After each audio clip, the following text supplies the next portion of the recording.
నమస్కారం ఘంటారావానికి స్వాగతం. ముందుగా ప్రధానాంశాలు. ఆగని వైసీపీ నేతల ఆగడాలు. లైంగిక వేధింపుల కేసులో కాసు మహేష్ రెడ్డి అనుచరుడు అరెస్ట్.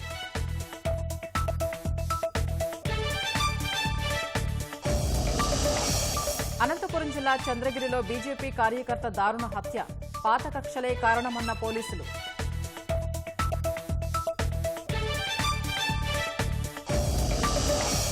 మధ్యాహ్నం 3 గంటలకు రామ్మూర్తి నాయుడు అంత్యక్రియలు. నివాళులు అర్పించిన సీఎం చంద్రబాబు కుటుంబ సభ్యులు.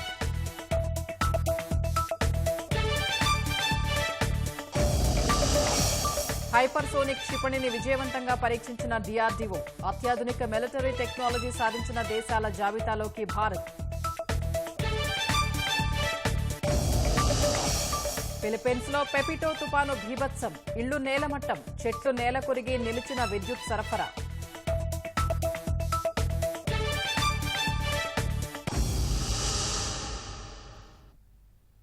మహిళపై లైంగిక వేధింపుల కేసులో పల్నాడు జిల్లా గురజాల మాజీ ఎమ్మెల్యే కాసు మహేష్ రెడ్డి అనుచరుడు సురేష్ రెడ్డిని పోలీసులు అరెస్ట్ చేశారు. కోర్టులో ప్రవేశపెట్టగా న్యాయమూర్తి రిమాండ్ విధించారు. అనంతరం సురేష్ రెడ్డిని నరసరావుపేట జైలుకు తరలించారు. Gurazala YCP social media coordinator గా సురేష్ రెడ్డి పనిచేస్తున్నట్లు పోలీసులు తెలిపారు. బాధితురాలి ఫిర్యాదు మేరకు పిడుగురాళ్లలో సురేష్ రెడ్డిని అరెస్టు చేసినట్లు వెల్లడించారు.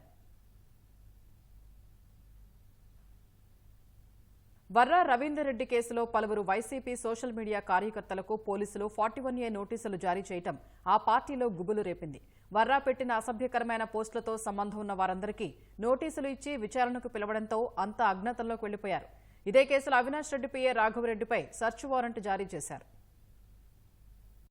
వైసీపీ సోషల్ మీడియా కార్యకర్త వర్రా రవీందర్ రెడ్డి వాంగ్మూలం ఆధారంగా వైఎస్సార్ జిల్లాలోని పలువురు ఆ పార్టీ కన్వీనర్లు, కో కన్వీనర్లకు పోలీసులు 41A నోటీసులు జారీ చేశారు. శనివారం తెల్లవారుజామున పులివెందుల, కడప ప్రాంతాల్లో ఆ పార్టీ సామాజిక మాధ్యమ కార్యకర్తలకు 6 ఇళ్లకు వెళ్లి నోటీసులు అంటించి వచ్చారు. పులివెందులకు చెందిన వైకాపా సామాజిక మాధ్యమ జిల్లా కన్వీనర్ వివేకానందరెడ్డి ఇంటికి 41A నోటీసు అంటించి వచ్చారు. ఆ సమయంలో వివేకానందరెడ్డి ఇంట్లో లేకపోవడం, ఆయన భార్యకు సమాచారం ఇచ్చి నోటీసు అంటించి వచ్చారు. శనివారం ఉదయం 10 గంటలకు పులివెందుల డీఎస్పీ కార్యాలయానికి రావాలని నోటీసుల్లో పేర్కొన్నారు. కానీ వివేకానందరెడ్డి విచారణకు వెళ్లలేదు. ఇతనితో పాటు జిల్లా కో కన్వీనర్లు సునీత, నిశాంత్, వరకుమార్తో పాటు మరో 2 ఇళ్లకు పోలీసులు నోటీసులు అంటించగా ఎవరూ హాజరు కాలేదు. దీంతో ఆ పార్టీ న్యాయవాదులు, బాధిత కుటుంబ సభ్యులు పులివెందుల డీఎస్పీ మురళీనాయకుడు కలిసి విచారించాలనుకుంటున్న వారి జాబితా అందజేస్తే తామే పోలీసుల ముందు హాజరుపరుస్తామని కోరారు. ఈ మేరకు వినతి పత్రం అందజేశారు.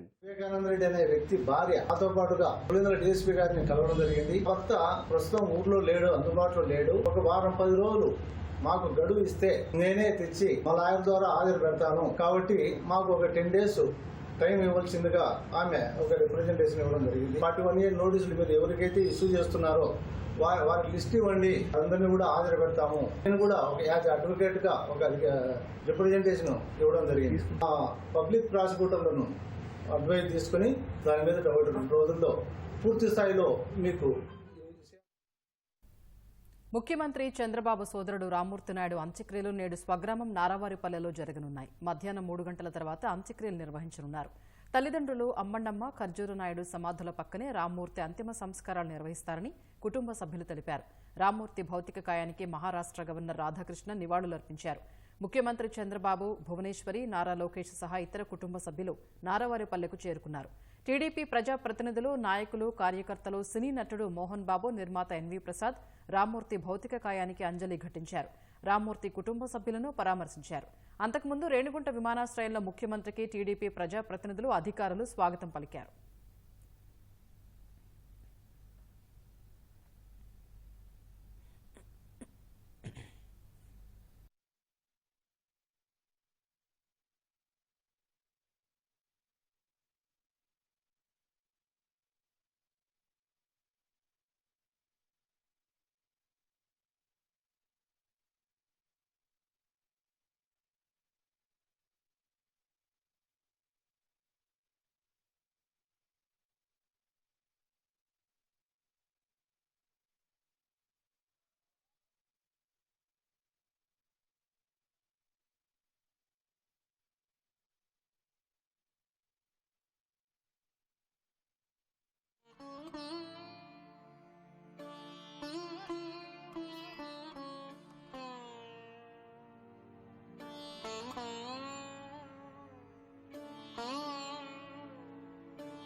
అనంతపురం జిల్లా బొమ్మనహాల్ మండలం చంద్రగిరిలో బీజేపీ నేత కృష్ణమూర్తి శెట్టి దారుణ హత్యకు గురయ్యారు. శనివారం రాత్రి ఇంట్లో భోజనం చేస్తున్న కృష్ణమూర్తిపై కురువల్లికి చెందిన వైసీపీ నాయకుడు శ్రీరాములు వేట కొడవలితో నరికాడు.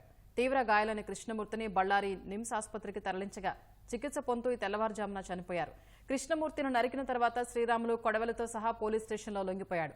ఈ ఘటన తర్వాత కురవల్లిలో పోలీసులు పికెట్ ఏర్పాటు చేశారు. భూ వివాదమే హత్యకు కారణమని తెలుస్తోంది. శ్రీరాములు దగ్గర గతంలో కృష్ణమూర్తి భూమి కొనుగోలు చేశాడు. అందులో 40 సెంట్ల భూమి తిరిగివ్వాలని శ్రీరాములు కోరగా కృష్ణమూర్తి నిరాకరించాడు. దీనిపై పెద్ద మనుషుల సమక్షంలో పలుమార్లు పంచాయతీలు నిర్వహించారు. ఎంతకీ సమస్య తేలకపోవడంతో కృష్ణమూర్తి కోర్టుకు వెళ్లాడు. ఈ క్రమంలోనే కృష్ణమూర్తిని శ్రీరాములు నరికి చంపినట్లు భావిస్తున్నారు.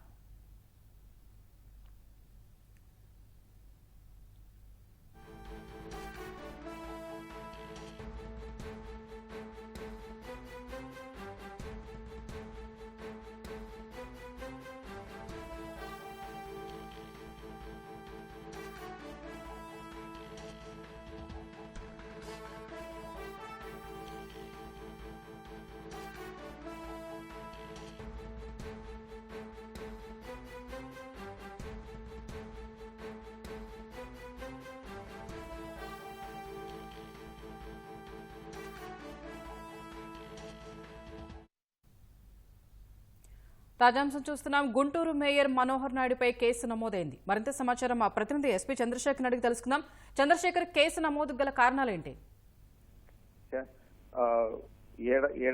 ఏడాది క్రితం చంద్రబాబు నాయుడు అరెస్టు సమయంలో రాష్ట్ర వ్యాప్తంగా కూడా తెలుగుదేశం పార్టీ శ్రేణులు ఆందోళన జరిగాయి. ఆ సమయంలో జనసేన కూడా ఆందోళనలకు నైతికంగా మద్దతు ఇచ్చింది. అప్పట్లో చంద్రబాబు నాయుడు అరెస్టు నిరసిస్తూ జనసేన అధినేత పవన్ కళ్యాణ్ హైదరాబాద్ నుంచి రోడ్డు మార్గం ద్వారా వచ్చారు. అక్కడ ఆంధ్రప్రదేశ్ సరిహద్దులో నందిగామ సమీపంలో ఆయన పోలీసులు అడ్డుకొని రోడ్డు పైన ఆపేశారు. అప్పుడు రోడ్డు పైనే పడుకొని పవన్ కళ్యాణ్ నిరసన తెలిపారు.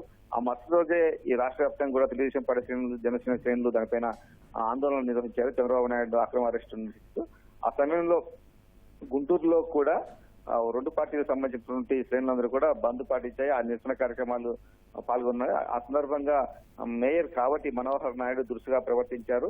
రహదారి పైన వైసీపీ నాయకులు లేలారెడ్డి ఇతర నాయకులందరితో కలిసి అరండల్పేటలో రహదారి పైన తిరుగుతూ పోలీసుల నుంచి లాఠీ తీసుకొని ఎవరైనా షాపులు మూసిన వాళ్ళందరూ కూడా షాపులు బలవంతంగా తెరిచి ఎవరడ్డొస్తారో చూస్తారని అప్పట్లో కేకలు వేస్తూ జనసేన శ్రేణులపైకి దూసుకెళ్లారు. జనసేన కొంతమంది కార్యకర్తలను కూడా ఆ వైసీపీ కార్యకర్తలతో చేసిన పరిస్థితి. ఇదంతా కూడా అరణ్యపేట పోలీస్ స్టేషన్ సమీపంలో జరిగింది. పోలీసుల చేతిలో నుంచి లాఠీ తీసుకొని కూడా మనోహర్ నాయుడు ఇష్టరాజ్యంగా కూడా అప్పుడు మాట్లాడారు. కానీ పోలీసులు మౌనంగా ఉండిపోయినటువంటి పరిస్థితి.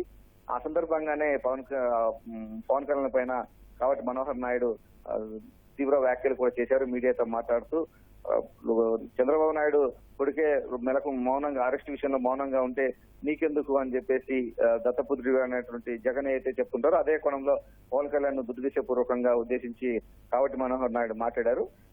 ఈ వ్యాఖ్యల పైన కావచ్చు, అప్పట్లో మనోహర్ నాయుడు చేసినటువంటి ప్రవర్తన పైన కావచ్చు, తెలుగుదేశం పార్టీకి సంబంధించిన నాయకులు పోలీసులకు ఫిర్యాదు చేసినప్పటికీ కూడా ఎలాంటి స్పందన పోలీసు నుంచి అప్పట్లేదు. అరండల్పేట పోలీస్ స్టేషన్ కు ముందు ఎదురుగానే ఈ ఘటన జరిగినప్పటికీ కూడా పోలీసులు పట్టించుకునే పరిస్థితి. దీనిపైన 4 రోజుల క్రితం టీడీపీ నేత కనపర్తి శ్రీనివాసరావు మరోసారి పోలీసులకు ఫిర్యాదు చేశారు. అప్పట్లో కావటి మనోహర్ నాయుడు వ్యవహరించిన తీరు కావచ్చు, ఆయన మాట్లాడిన మాటలపైన చర్యలు తీసుకోవాలని చెప్పేసి కనపర్తి శ్రీనివాసరావు ఫిర్యాదు చేశారు. ఆ ఫిర్యాదు మేరకు అరండల్పేట పోలీసులు కేసు నమోదు చేశారు. మేయర్ కావటి మనోహర్ నాయుడుతో పాటు మరికొందరు వైసీపీ నేతల పేర్లు కూడా ఆ ఎఫ్ఐఆర్ లో చేస్తూ కేసు నమోదు చేశారు. దీనిపైన తదుపరి చర్యలు తీసుకుందామని చెప్పేసి కూడా అరండల్పేట పోలీసులు చెప్తున్నారు. ధన్యవాదాలు చంద్రశేఖర్.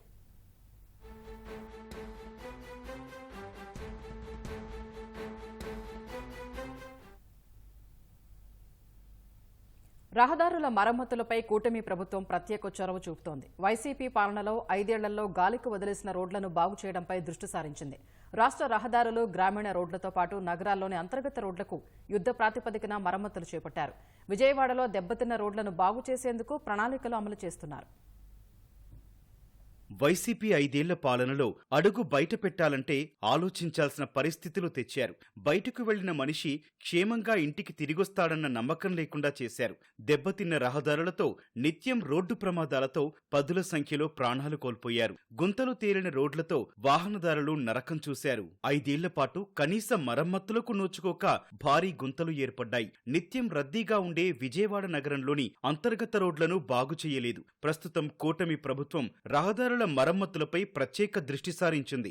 నగర పురపాలికల్లో దెబ్బతిన్న రోడ్లకు మరమ్మతులు చేపట్టింది. విజయవాడలోని 3 సర్కిళ్లలో 1486 గుంతలను గుర్తించి వీటిలో 478 పూడ్చారు. ఉమ్మడి కృష్ణా జిల్లాలోని ముఖ్య రహదారులకు మరమ్మతులు చేపట్టారు. కొత్త రోడ్లు నిర్మించకున్నా కనీసం ఉన్న వాటిలో గుంతలు పూడ్చటం పట్ల వాహనదారులు సంతోషం వ్యక్తం చేస్తున్నారు. ఇన్ని రోజులు గత 5 సంవత్సరాల్లో రోడ్లలో తిరిగి చాలామంది యాక్సిడెంట్లో చనిపోవడం, మా కాలనీలోనే నడుము ఎరగొట్టుకున్న వాళ్ళు, తలకాయ పగిలిన వాళ్ళు బోలంత మంది ఉన్నారు. మన ప్రభుత్వం వచ్చినాక గోతులు అన్నీ పూడ్చి మమ్మల్ని ఆహ్లాదపరుస్తున్నారు. మాకు చాలా సంతోషంగా ఉంది. కాలనీలో లేడీసు చాలా హ్యాపీగా ఫీల్ అవుతున్నారు.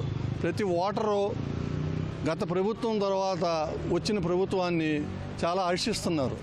దీనివల్ల మేమందరం సంతోషంగా ఉన్నాము. ఈ 5 సంవత్సరాలు గుంత పూడ్చిన వాళ్ళు లేరండి.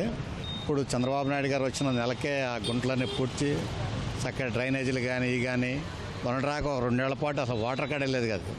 అండర్గ్రౌండ్ డ్రైనేజీ ఎన్ని కంప్లైంట్లు ఇచ్చినా పట్టించుకునేవాళ్ళు కాదు, వచ్చేవాళ్ళు కాదు. ఆ నీళ్ళలోనే ఈదుకుంటూ వెళ్ళేవాళ్ళు అందరూ 4వ రోడ్లో. ఇలా ఆ సమస్యని తీపిచ్చి పగలగొట్టించేది గద్దె రామ్మోహన్ గారు ఎమ్మెల్యే గారు అయిన తర్వాత ఇప్పుడు బ్రహ్మాండంగా ఏర్పాటు చేశారండి. గత 5 సంవత్సరాల నుంచి రోడ్లు చాలా అధ్వానంగా ఉండే. రాష్ట్రం మొత్తం బాగాలేదు. మా కాలనీలో కూడా రోడ్లన్నీ బాగాలేదు. ఇప్పుడే గుంటలు పూరుస్తున్నారు, శుభ్రంగా చేస్తున్నారు. ఈ 5 ఏళ్ళు చాలా ఇబ్బంది పడ్డాం రాష్ట్రంలో రోడ్లన్నింటిలోకి. డ్రైనేజీలు సరిగ్గా బాగాలేదు. డ్రైనేజీలు కూడా శుభ్రం చేస్తున్నారు. ఇప్పుడు బాగా పరిపాలన బాగా చేస్తున్నారు. 5 సంవత్సరాల మటు చాలా అధ్వానంగా ఉంది. విజయవాడలో సర్కిళ్ల వారీగా ఇప్పుడు రహదారుల గుంతలు పూడుస్తున్నారు. ప్రజలకు ఎలాంటి ఇబ్బందులు లేకుండా వాహనదారులను దారి మళ్లించి యుద్ధ ప్రాతిపదికన మరమ్మతులు చేపడుతున్నారు. అనంతపురం జిల్లాలో 4 రోజులుగా కురుస్తున్న అకాల వర్షాలు పంటల్ని తీవ్రంగా నష్టపరిచాయి. చాలా చోట్ల వేరుశనగ, వరి పంటలు ఎడతెరిపి లేకుండా కురుస్తున్న వర్షంతో నీట మునిగాయి. పూత, పిందె దశలో ఉన్న కంది పంట వర్షాల దెబ్బకు కోలుకోలేని విధంగా దెబ్బతింది. చేతికొచ్చిన పంట వర్షార్పణం కావడంతో రైతులు లబోదీబోమంటున్నారు. అనంతపురం జిల్లాలో ఎడతెరిపి లేని వర్షాలు, శ్రీ సత్యసాయి జిల్లాలో పలుచోట్ల చిరుజల్లులు పంటలను తీవ్రంగా దెబ్బతీశాయి. వర్షానికి తడిసి వేరుశెనగ కాయలు మొలకలొచ్చాయి. మరికొన్ని చోట్ల వేరుశెనగ పీకి కుప్పలేసిన రైతులకు పశుగ్రాసం కూడా చేతికి రాకుండా కుళ్లిపోయింది. వర్షాలతో ఇప్పటికే 3 సార్లు కందిపూత రాలిపోయింది. ప్రస్తుతం పిందె, పూత మీద ఉండగా మరోసారి కురిసిన వర్షాలు కంది రైతులను కోలుకోలేని విధంగా దెబ్బతీశాయి. అకాల వర్షాలతో అన్ని విధాలా నష్టపోయిన రైతులు ఆదుకోవాలంటూ ప్రభుత్వాన్ని వేడుకుంటున్నారు. 4-5 రోజుల నుంచి కంటిన్యూగా వర్షం పడుతుంది కాబట్టి కింద మొలకలు వచ్చే పరిస్థితి ఉంది. 3-4 రోజులు కొనసాగితే ఈ మొలకలతో వేరుశనగ పట్టు కూడా రాకుండా పని పరిస్థితి ఏర్పడింది. ఇక్కడ వరి పొలాలు కూడా అన్ని కోసుకొచ్చిన దిశలో ఉన్నాయి. అవి కూడా ఇన్ని మొత్తం నీళ్ళలో మునిగిపోయినాయి. నోటికొచ్చింది కూడా చేతికి రాకుండా పరిస్థితి ఏర్పడింది. కాబట్టి ప్రభుత్వాలు కూడా ఏదో ఆలోచన చేసి రైతులకు ఏదైనా నష్టపరిహారం అందియాలని చెప్పి కూడా మనం రైతాంగం ప్రభుత్వాన్ని కోరుతున్నాం. మా గ్రామంలో 6 ఎకరాలు చెనిక్కాయ వేసుకున్నాము. ఈ చెనిక్కాయ లాస్ట్ మూమెంట్లో ఇప్పుడు వర్షాలు రావడం వల్ల, ఈ తుఫాను పట్టుకోవడం వల్ల మేము పీకిన చెనిక్కాయ వర్షాభావితం వల్ల అంతా దెబ్బతినింది. ఎకరా వచ్చేసి మేము 50,000 దాకా పెట్టుబడి పెట్టినాము. మాకు చూస్తే ఎకరాకు 30,000 వచ్చే విధంగా ఉన్నాయి. అంటే చాలా నష్టాలు లేకపోయే విధంగా ఉన్నాము. ఏదో విధంగా ఆదుకోవాలని ప్రభుత్వాన్ని మేము కోరుకుంటున్నాం. నేను 10 ఎకరాలు చెనక్కాయ వేసినాను. వచ్చేసి మొత్తం వర్షం వచ్చి మొత్తం అంతా పోయిసింది. 2,200, 2,300 అడుగుతున్నారు వ్యాపారస్తులు. ఎవరు చూసినా మాకు ఎకరాకు వచ్చేసి 50,000 ఖర్చు వచ్చింది. మీరే ప్రభుత్వం ప్రకటించాలని కోరుచున్నాం. అనంతపురం జిల్లా రాయదుర్గం నియోజకవర్గంలో హెచ్ఎల్సీ కింద కోతకు సిద్ధమైన వరి పంట నేలవాలింది. 3 రోజులుగా నీటిలోనే ఉండటంతో ధాన్యం మొలకలొచ్చి పనికి రాకుండా పోయింది. కనేకల్, బొమ్మనహాల్ తదితర మండలాల్లో హెచ్ఎల్సీ కింద సాగు చేసిన వందలాది ఎకరాల వరి నేలకు వాలిపోయింది. శనివారం వర్షం కొనసాగడంతో వరి పంట ఇక చేతికొచ్చే పరిస్థితి లేదని రైతులు ఆవేదన చెందుతున్నారు. ప్రభుత్వమే ఆదుకోవాలని అన్నదాతలు కోరుతున్నారు. 8 ఎకరాలు చెనక్కాయ వేసి అంతా బూజు వచ్చి ఇద్దరికి మేత కూడా లేకుండా అయిపోయింది. మేము ఏం చేయాలో మాకు దిక్కు తెలుకోకుండా అయిపోయింది. ప్రభుత్వమే ఆదుకోవాలి ఇప్పుడు మమ్మల్ని. ఎకరాకి 50-60 వేలు ఖర్చు అంతా ఇది అయిపోయింది. మేము ఏం చేయాలో దిక్కు తెలుకోకుండా అయిపోయినాము. 3 ఎకరాలు వరి వేసాను. అకాల వర్షానికి అంతా మడి అంతా సాప్ అయిపోయింది. దిగుబడి 10 బస్తాలు ఎకరానికి తగ్గుతుంది. దీనికి 35 వేలు ఖర్చు పెట్టినాను నేను. ఆ దిగుబడికి ప్రభుత్వం ఆదుకోవాలని మేము కోరుకుంటున్నాము. మాకు 5 ఎకరాలు వరి వేసాము. ఈ అకాల వర్షానికి నీలమట్టం అయింది. మేము దాదాపుగా ఎకరానికి 35,000 దాకా పెట్టుబడి పెట్టాము. ఇప్పుడు ఎకరానికి కనీసం అంటే 30,000 లాసు. 5 ఎకరాల మీద 1,50,000 లాస్ వచ్చింది. అందుకోసము మా పేదలపైన కనుకరించి ప్రభుత్వం ఆదుకోవాలని తెలియజేస్తున్నాం. వాతావరణాన్ని ముందుగానే అంచనా వేసే ఆధునిక సాంకేతిక సమాచార వ్యవస్థ అందుబాటులోకొచ్చిన జిల్లా యంత్రాంగం నిర్లక్ష్యం కారణంగా రైతులకు మేలు జరగడం లేదని రైతులంటున్నారు. సాంఘిక సంక్షేమ గురుకుల పాఠశాలల్లో చదివే విద్యార్థినుల భద్రత కోసం హైకోర్టు కొన్ని సూచనలు చేసింది.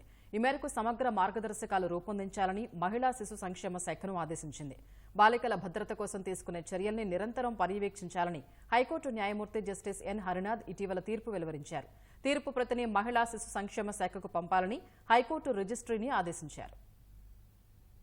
సాంఘిక సంక్షేమ గురుకుల పాఠశాలల్లో విద్యార్థినుల భద్రత విషయంలో మార్గదర్శకాలు రూపొందించాలని ప్రభుత్వాన్ని హైకోర్టు ఆదేశించింది. వసతి గృహాలకు ప్రహరీ గోడలు, సోలార్ ఫెన్సింగ్ ఏర్పాటు చేయాలని సూచించింది. రిజిస్టర్ ఏర్పాటు చేసి రాకపోకలను పర్యవేక్షించాలని స్పష్టం చేసింది. ప్రవేశ మార్గాలు, కారిడార్లు, కామన్ ప్రాంతాల వద్ద సీసీ కెమెరాలు ఉంచాలని, బాలికల వ్యక్తిగత భద్రతకు భంగం కలగకుండా చూడాలని ఆదేశించింది. సీసీ కెమెరాలు పనిచేసేలా ఎప్పటికప్పుడు పర్యవేక్షిస్తూ ఉండాలని స్పష్టం చేసింది. కెమెరా రికార్డులను అనధికారికంగా వినియోగించకుండా చర్యలు తీసుకోవాలని సూచించింది. స్నానపు గదులు, మరుగుదొడ్లను శుభ్రంగా ఉంచాలని, తగినంత నీటిని సరఫరా చేయాలని సూచించింది.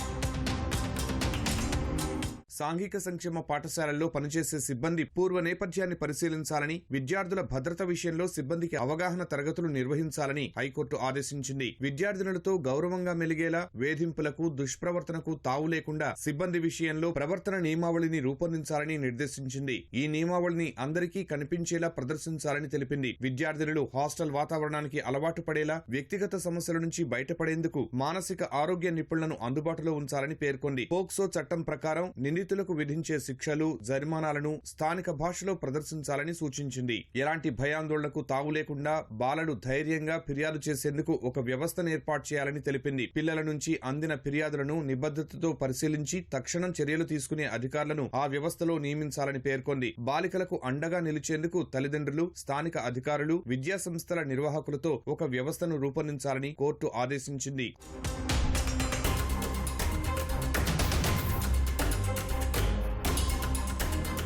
ఆపద నుంచి బయటపడేలా ఆత్మరక్షణ కోసం బాలికలకు శిక్షణ తరగతులు నిర్వహించాలని హైకోర్టు స్పష్టం చేసింది. లోపాలను సరిదిద్దుకునేందుకు భద్రతాపరమైన చర్యలు సమర్థవంతంగా అమలవుతున్నాయా లేదా అనే విషయాన్ని ఎప్పటికప్పుడు సమీక్షించాలని సూచించింది. భద్రతా చర్యలను మరింత మెరుగుపరిచే విషయంలో విద్యార్థినులు, వారి కుటుంబ సభ్యుల అభిప్రాయాలు తీసుకోవాలని తెలిపింది. అత్యవసర సమయంలో తక్షణమే స్పందించేందుకు వీలుగా చట్టాలను అమలు చేసే అధికార యంత్రాంగంతో మంచి సంబంధాలు కొనసాగించాలని హైకోర్టు తీర్పులో పేర్కొంది. సిబ్బంది ఎవరైనా బాలికలతో అసభ్యంగా ప్రవర్తించినా, లైంగికంగా వేధించినా ఆ విద్యాలయాల్లో పిల్లల్ని చేర్పించేందుకు తల్లిదండ్రులు వెనకాడుతారన్న హైకోర్టు, విద్యార్థులకు భద్రత, పరిశుభ్రమైన వాతావరణం కల్పించకపోతే పట్టణ, గ్రామీణ విద్యార్థుల మధ్య విద్య విషయంలో అసమతుల్యత ఏర్పడుతుందని వ్యాఖ్యానించింది.